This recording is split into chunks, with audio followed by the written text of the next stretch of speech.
Je découvre ça. C'est vrai que j'ai bénéficié de l'affect de mes parents.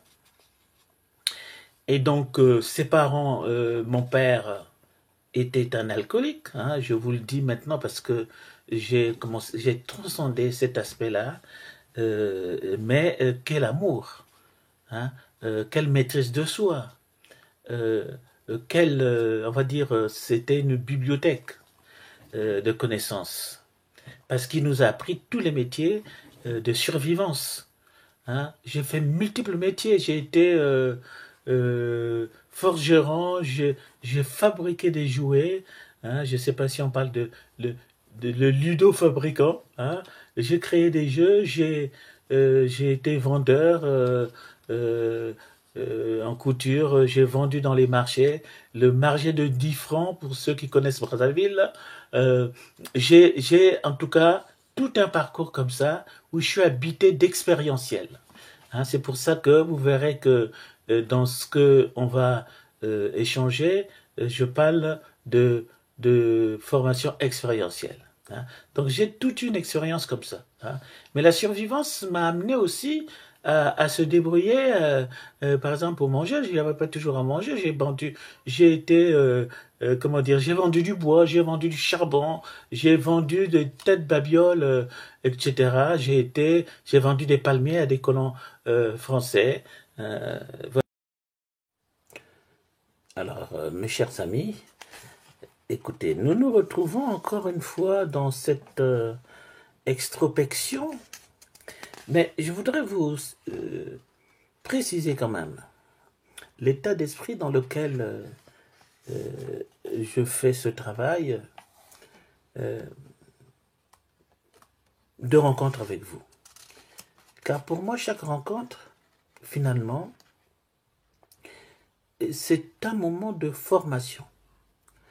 Et c'est bien dans cet esprit-là que je m'adresse à vous, parce que chaque rencontre pour moi est une réciprocité éducative.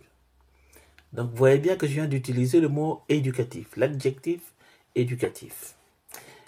À la dernière communication, je vous disais que je n'aimais pas le mot éducation et je m'en suis expliqué. Il faut comprendre que c'est d'abord un transfuge qui vous parle et qui vous transmet une longue expérience à la fois scolaire et à la fois dans ce que j'appelle la recherche. Et tous mes postes ne sont pas là pour faire de la théorisation, mais c'est pour faire de la conceptualisation, ce qui est complètement différent. Et donc, pour moi, toute rencontre est une école. Et c'est pour ça qu'on va parler aujourd'hui d'une école, de l'école. Alors, pourquoi j'utilise le mot transfuge? Un transfuge, c'est quelqu'un qui, finalement, on appelle ça aussi transclasse. Hein, c'est-à-dire que mes origines familiales et le milieu dans lequel je suis né, où j'ai grandi, euh, lorsqu'on parle de déterminisme sociologique, si les conceptions déterministes prenaient le pas, donc l'éducatif, l'éducation, on va dire, ben je ne serais pas là en train de vous parler. Hein. Voilà. Alors je suis transfuge parce que d'abord, lorsque j'ai découvert ça d'ailleurs, un peu comme ça, lorsque j'ai réalisé ma thèse, mon directeur de thèse, quand je lui ai expliqué mon récit de vie, en disant que j'avais été un élève médiocre, en échec scolaire, il m'a dit, mais je t'arrête tout de suite, Georges, tu n'as jamais été en échec scolaire. Je lui dis, mais pourquoi? Il me dit, mais parce que tu as été aimé par tes parents. Et donc, ça m'a trotté chaque fois. Hein.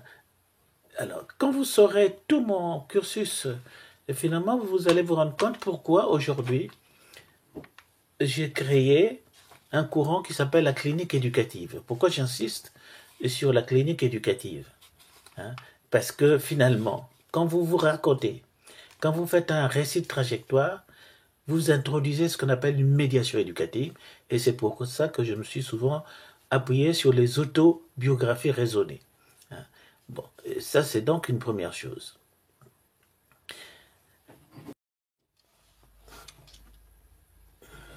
Alors la deuxième chose que je voudrais dire, c'est que eh ben, finalement, je découvre ça. C'est vrai que j'ai bénéficié de l'affect de mes parents. Et donc, ses parents, mon père était un alcoolique, hein, je vous le dis maintenant parce que j'ai transcendé cet aspect-là. Mais quel amour, hein, quelle maîtrise de soi, euh, on va dire, c'était une bibliothèque de connaissances, parce qu'il nous a appris tous les métiers de survivance. Hein. J'ai fait multiples métiers, j'ai été forgeron, j'ai fabriqué des jouets, hein, je ne sais pas si on parle le ludo-fabricant, hein. J'ai créé des jeux, j'ai été vendeur euh, en couture, j'ai vendu dans les marchés, le marché de 10 francs pour ceux qui connaissent Brazzaville.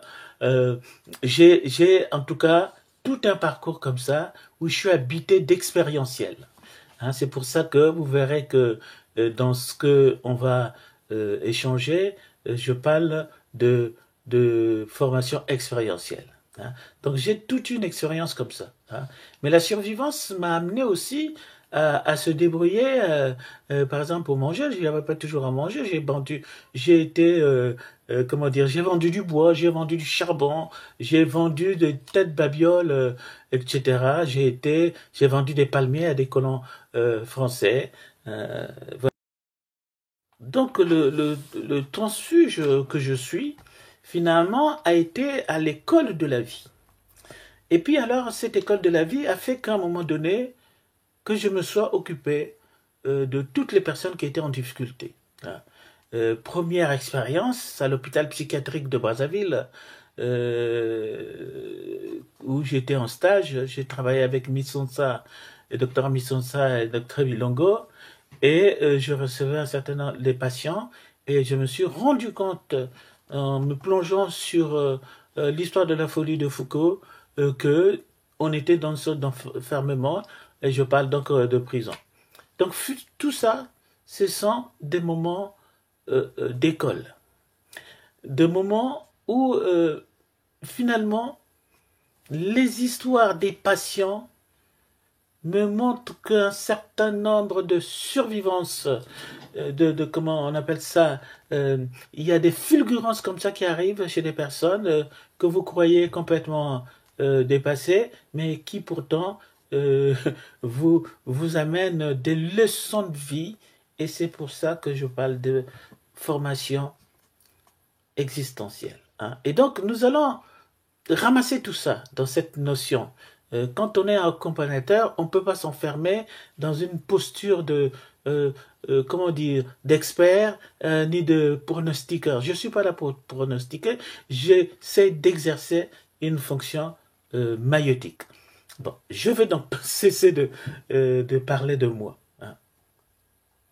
Donc, dans cette recherche, ma thèse portait donc sur l'éducation, la psychologie à l'éducation. Comme j'étais donc responsable pédagogique, en tout cas directeur pédagogique de la structure où je travaillais, à un moment donné, donc j'ai été confronté à la recherche de financement. Le Fonds social européen fut pour moi une expérience extraordinaire. Et je me suis retrouvé ainsi en Pologne. Bon. En tout cas, l'expérience qui m'a beaucoup marqué, c'est d'avoir été à Athènes. Et là, c'est là où j'ai compris un peu, vous savez, l'histoire de la pédagogie. Les grands pédagogues, les théoriciens de la pédagogie, d'où vient le mot école? Voilà. Le mot école, vraiment, je suis allé voir tâter le lieu même où exerçait, en tout cas, Platon. Hein. Et donc, vous avez Platon, Socrate, et alors, je suis en train de feuilleter Aristote. Hein, tous ces trois-là qui sont au début. Hein. Alors, qu'est-ce que les gens qui ont créé l'école finalement nous ont appris? Ils nous ont appris que chaque individu a des potentiels. Et que le lieu de l'école, c'est le lieu où on exerce une conduite de disponibilité pour écouter et entendre le jeune et qui est là en face de vous.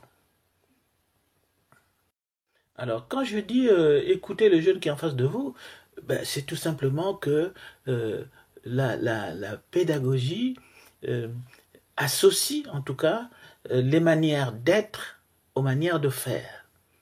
Hein, et que on ne peut pas traiter l'éducation des jeunes en extériorité par des oppositions binaires. Hein. Il y a toujours quelque chose qui doit fonctionner en tant que tiers. Alors le tiers, ce sont les supports qu'on va utiliser pour qu'il y ait, moi j'appelle ça circularité des énoncés. Hein, mais c'est compliqué quand je dis circularité, ça veut dire quoi? Ça veut dire que les choses tournent entre lui, moi et l'objet que j'ai trouvé qui va nous permettre de communiquer. Le mot médiation, par exemple, c'est un mot d'origine arabe qui veut dire quelque chose qu'on met au milieu pour déclencher une relation, une communication, une proximité, voilà, un échange, on va dire, ce qu'on appelle une interlocution, hein, parce que c'est un interlocuteur. Hein. Et donc, voilà, ce préambule-là, tous ces préambules-là que je viens d'énoncer, je vais illustrer ça par un exemple. Hein. Un exemple que j'ai vécu hier, hein, tout simplement, parce que ça témoignait de tout ce travail. Je disais que j'en avais plein comme ça d'exemples. Alors, donc, hier, je marche, je suis en train de marcher, il fait très froid ici, et j'ai mon impair, tout ça, et je marche, et tout d'un coup, je vois le bus qui s'arrête à côté de moi, et le gars me prend, et pourtant, c'était pas la station de bus. J'ai dit, bah bon, pourquoi vous êtes gentille, madame, tout ça. Et puis quand je regarde la dame, je reconnais quelqu'un que je rencontrais. En fait, c'était une maman. C'est une maman dont je me suis occupé de la fille. Et puis, je me tourne la tête, je vois la fille. Ah ben oui, alors la maman explique, ben c'est lui, c'est elle qui m'a dit d'arrêter en disant, regarde le vieux là, il souffre et tout ça, à marcher et tout ça. Et puis quand je parle, elle dit, mais je te reconnais, Georges, tout ça, t'as été mon prof de maths, et tout ça. Bon. Et, alors pourquoi ce souvenir? J'ai dit, mais comment ça tu te souviens de moi? Elle dit, mais t'étais trop bien comme prof, tu as écouté. Bon, bon je ne me fais pas des compliments. Bon. Mais je me souviens aussi des choses beaucoup plus douloureuses. Le premier cours que je donne à l'université sur la psychologie de développement de l'enfant, il y a une étudiante qui lève de loin en me disant « Monsieur, monsieur, monsieur, on nous a dit que les Noirs étaient moins intelligents que les Blancs. » Et là, j'ai été choqué et j'ai cru que j'étais un usurpateur. Hein. Et donc, bon, voilà. C'est ce qu'on appelle les hégémonies simplificatrices. Hein. Un jour, on reviendra peut-être sur cette notion-là. Tout ce que ça introduit hein, dans l'éducation, c'est toutes ces hégémonies simplificatrices. L'exemple de l'étudiant, en tout cas, où je pense que je suis un usurpateur, mais c'est tout simplement parce que je me rends compte que cette étudiante, elle est en train comment dire, me prendre pour un profane. Hein, qu'elle serait plutôt du côté du sacré. Hein. Et donc de créer une sorte de dépendance comme ça, et c'est ce qu'on appellerait, pourtant c'était une jeune, une sorte de paternalisme comme ça, un peu honteux. Et puis je me suis repris, grâce à un autre étudiant à ce moment-là, qui est devenu d'ailleurs formateur, et qui avait réagi en ne comprenant pas tout ça. Mais tout ça me ramène à qui? Mais ça ramène à l'école d'Athènes. Mais pas seulement l'école d'Athènes. Ça me ramène aussi, parce qu'il n'y a pas que, dans cette notion d'école, il n'y a pas que Athènes, il y a aussi Saint-Augustin. Hein, voilà. Il y a aussi l'église, hein, Saint-Augustin. Mais il y a plein d'autres, des écoles. Et ça me ramène aussi à des écoles africaines. Et ça me rappelle aussi Cheikh Anta Diop, le père de l'égyptologie, qui amène tous ces éléments-là, où il dit, à un moment donné, les origines de l'humanité, etc. Et donc, vous voyez bien que si on ne reprend pas la notion d'école, on ne peut pas fabriquer une pédagogie spécifiquement africaine qui est une pensée circulaire. Hein. Mais ça aussi, on reviendra dessus. Donc, alors, en recherchant un peu ce que étaient les grands pédagogues, notamment modernes, je me suis arrêté au travail fait par Jean-Jacques Rousseau sur le contrat social. Vous savez que, peut-être que vous ne le savez pas, mais vous savez sûrement que Jean-Jacques Rousseau est le père de la pédagogie moderne. Et que c'est lui qui a permis que actuellement on distingue euh, l'auto-structuration du savoir, l'éco, c'est-à-dire l'environnement, l'éco-structuration du savoir, et l'hétérostructuration du savoir. C'est-à-dire que l'autre peut venir t'aider, mais ce qu'on appelle, on va dire, l'accompagnement, on va dire, raisonné. L'autre est là, pas pour t'altérer, mais pour t'habiliter, pour reconnaître. Une psychanalyste qui s'appelle Maud Manoni disait il faut toujours porter sur le jeune un regard qui le rend beau l'instant d'après. Et donc ça mobilise quoi?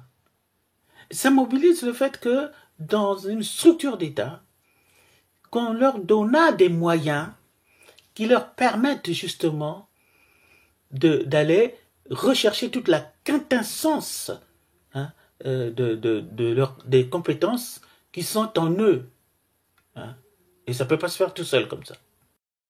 Dans ce panorama, j'ai cité Rousseau, mais il faudrait aussi découvrir une chose, c'est que finalement, quand vous voyez les gens qui ont amené la nouvelle pédagogie, ceux qui ont redonné un peu de vie à la pédagogie, ce ne sont pas que les pédagogues. Il y a très peu de pédagogues finalement qui ont fait évoluer la chose, hein, puisqu'ils étaient donc dans l'éducation. Hein, vous avez peut-être parmi les pédagogues, vous avez freiné. Hein, bon, vous avez des gens comme ça, mais Descroly, par exemple. Alors, Descroly, qu'est-ce qu'il a de particulier? Descroly, c'est un médecin. Hein, voyez-vous? Montessori, pédiatre.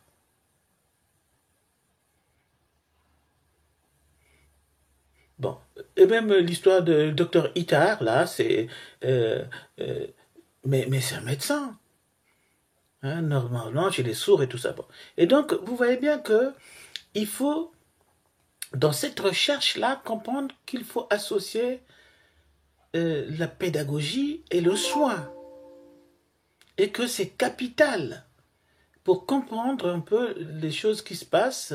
Hein. Après, bon, j'ai écrit sur la source, l'école comme lieu de souffrance. Tout simplement parce que, à un moment donné, la peur d'apprendre, hein, Serge Boimard, enfin vous irez voir, mais il y a aussi beaucoup d'Africains qui ont découvert toutes ces choses-là. Alors, bon, on n'est pas là pour faire l'histoire de la pédagogie, mais en tout cas, je vous ai donné quelques essentiels comme ça. J'oublie les mille, Durkheim. D'ailleurs, Durkheim qui donne une définition. Qu'est-ce que c'est que l'éducation? Il dit, Durkheim dit, c'est l'influence exercée par les personnes adultes sur celles qui ne sont pas encore arrivées à maturité. Bon, j'arrête là le massacre. Mais la question, c'est qu'est-ce que l'Afrique a à voir avec tout ça? Alors, hier, je discutais avec un ami qui est scientifique, chercheur, enfin, docteur bon, en chimie et tout ça. Il me dit, ben, on est arrivé ici pour faire un certain nombre, on est des lettrés, hein, on n'est pas des intellectuels, on est des lettrés, mais la question c'est, il m'a dit, alors je vais le lire parce qu'il m'a dit, mais chaque fois que je fais ma thèse, je dois me poser ma question, c'est, mais finalement, cette thèse-là, qu'est-ce que je vais en faire au pays? Qu'est-ce que je peux faire? Et qu'est-ce que j'ai le droit de faire? Et qu'est-ce que je suis tenu à faire? Hein? Et donc voilà, moi je trouve que c'est des questions essentielles parce que ça part de l'idée, ce qui précède, c'est de dire que les personnes, les jeunes, ont des compétences intrinsèques et que tout ça peut se faire que sous un mode initiatique. Voilà. Pour revenir sur l'école et pour parler de ce que j'avais prévu de faire, je vais revenir quand même sur ma devise. Parce que tout à l'heure, je vous l'ai donné comme ça, de manière un peu comme ça, rapide, trop rapide, pour qu'on puisse s'arrêter dessus. Parce que je voudrais que cet échange soit un échange, enfin, dire à la jeunesse de prendre la parole. Et que quand on parle de l'éducation, on ne veut pas simplement dire qu'il faut que les jeunes soient des acteurs. Notre propos, c'est de dire qu'on est des auteurs, qu'il faut prendre en compte les assertions des jeunes. Alors ma devise, à moi, c'est faire émerger chez l'autre ses propres dimensions. Et l'État doit se donner les moyens, de donner les moyens financiers pour que ça puisse se faire. Et quand je dis que ma devise se poursuit par exercer une fonction maïotique, c'est de faire accoucher de l'autre ses propres compétences. Hein, tout à l'heure, mon ami, là, congolais, scientifique, chercheur, hein, donc, faire accoucher les compétences intrinsèques contenues dans chaque jeune Congolais. Venons-en à ce que j'avais, en tout cas, j'avais prévu d'aborder aujourd'hui. Je voulais, en introduisant ce poste, parler de la pédagogie du projet et du contrat avec les jeunes. Hein, et que je me suis aperçu que ils étaient réfractaires à tout ce qui était imposition. Et donc, ce que nous allons aborder maintenant, c'est on va parler de ce que j'appelle les trois figures du rapport au savoir. Hein. Une école développe une forme de rapport au savoir, c'est-à-dire une posture d'auteur et d'acteur qui leur permettent qu'on aille chercher ce qu'ils ont en eux. Et puis, nous allons donc, à partir de là, aborder trois types de rapports au savoir. Il y a d'abord le rapport social au savoir, nous allons développer ça. Il y a le rapport épistémique au savoir, et il y a le rapport identitaire au savoir. Et chaque rapport va constituer un chapitre de mon exposé pour expliquer que la pédagogie initiatique est basée sur ce que je disais tout à l'heure, les médiations que j'appelle des médiations sémiotiques. Hein, c'est-à-dire qu'à un moment donné, la finalité, c'est de montrer que les jeunes sont, eux, les acteurs, les auteurs de leur projet de vue, et il s'agit justement simplement de ex-ducare, c'est-à-dire de les accompagner sur ce travail. Donc, bon, voilà. Tout le travail, hein, l'exposé, ce qu'on va faire, en tout cas, ce que je vais faire en tant que herméticien et épistémologue, c'est de partir d'une double grille de lecture. La première grille de lecture, ça s'appelle la phénoménologie, alors je vais lire hein, pour pas trop me tromper, la phénoménologie herméneutique. Ça veut dire quoi? C'est savoir, voir et comprendre. Voir et comprendre le jeu. écouter et entendre le jeune. Hein? Donc c'est ça. Bon, voir et comprendre. Deuxième élément, ce que j'appelle la phénoménologie sémiotique, c'est savoir écouter et entendre l'identité narrative, hein, c'est-à-dire la personne qui parle, la personne qui fait son projet. Quels sont les mots qu'il utilise? Quelles sont les orientations qu'il veut prendre? Qu'est-ce qu'il peut développer? Qu'est-ce qu'il veut développer lui comme compétence qu'il a senti ces fulgurances-là, ces émergences qu'il a là, qui développe ses capacités, ses compétences intrinsèques qu'on a bien entendues. Voilà, donc c'est sur ces deux champs-là qu'on va développer et que je vais essayer de montrer comment hein, on va définir en tout cas les différents chapitres. Donc voilà une grille de lecture, donc une démarche paradigmatique, c'est-à-dire une vision. On voit bien qu'on est dans un rapport d'échange et que l'apprenant n'est pas irréductiblement idiot hein, et que il développe une pure réceptivité. Et donc du coup, dans ce rapport social au savoir, ben, je vais essayer de voir qu'est-ce qui se passe. Hein, c'est peut-être la question du complexe, peut-être que l'estime de soi, tout ça. J'ai un exemple à vous donner. C'est quelqu'un qui me dit je n'aime pas lire devant les gens. Je dis bon, ben, écoute, regarde, prends le miroir, tu te regardes, tu lui lis à la personne que tu vois dans le miroir un texte et tu vois un peu comment est-ce que ça fait pour toi. Et donc, à un moment donné, ben, est-ce que la personne qui est en train de parler là, est-ce qu'elle est sûre d'elle? Donc, confiance en soi. Donc, il y a une sorte de confiance en soi qui va s'instaurer et on va se rendre compte que ben, la personne se détend. Finalement, la question qui est embêtante, c'est pas la question de savoir. C'est la question que je ne suis pas à l'aise dans mon corps. Voilà. Voilà, ça c'est un exemple comme ça que je pouvais aborder.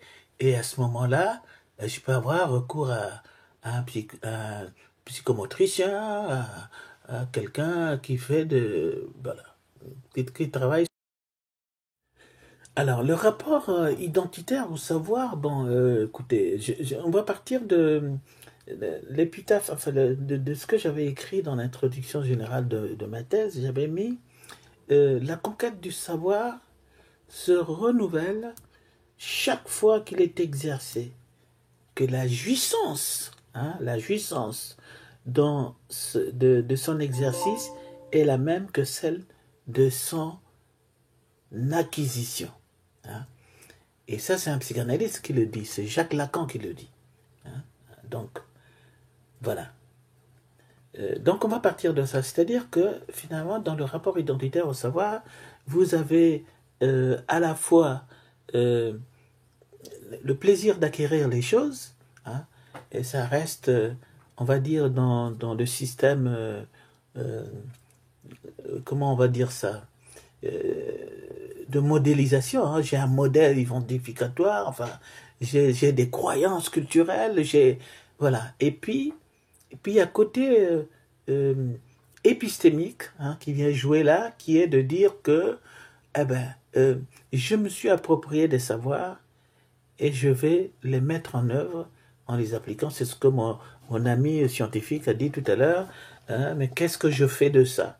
Il y a donc il y a toute une intelligence qui se met en place. C'est ce qu'on appelle un système autopoïétique. Enfin, poïenne, c'est compliqué, c'est du grec, ça veut dire produire. Le sang, par exemple, se produit tout seul, se renouvelle à l'intérieur. Donc, ça s'alimente avec la formation continue. Voilà, ça c'est... Donc, c'est rapidement la question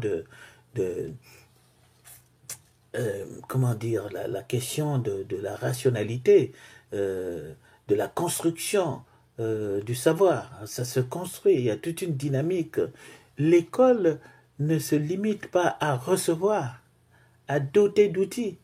Mais l'école peut aussi, à un moment donné, dire, ben écoute, ça se fait comme ça. Si tu veux savoir connaître les mathématiques, comment les multiplications, les divisions, il faut absolument que tu arrives à maîtriser les soustractions, les additions. Hein. Donc, voyez-vous que le rapport au savoir épistémique donne du sens. Donc, ben, toutes les recherches dans le monde scientifique, la science, elle est